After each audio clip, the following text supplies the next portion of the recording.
The cold and cough remedies industry amounts to over $8 billion and is expected to continue to rise. But is that money you spend on cough medicine a giant waste?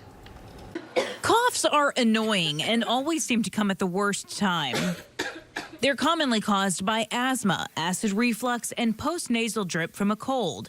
If you're suffering from a cold, you probably load up on pills and syrups to try and suppress your cough. But Dr. Seth Johnson has some news about those medications. If you look into the literature and you look at studies done on all these cough medications, they're pretty poor. So what can you do? He says staying hydrated is essential, and steam from a warm shower can help.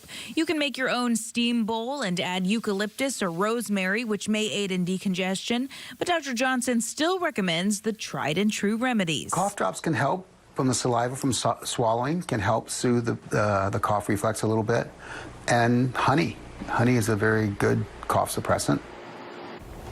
So he says that a cough is considered chronic when it lasts longer than 4 weeks in children and 8 weeks in adults. At that point, you should see your doctor to identify the cause of that cough. Well, it just feels like it drags on forever. Right, exactly.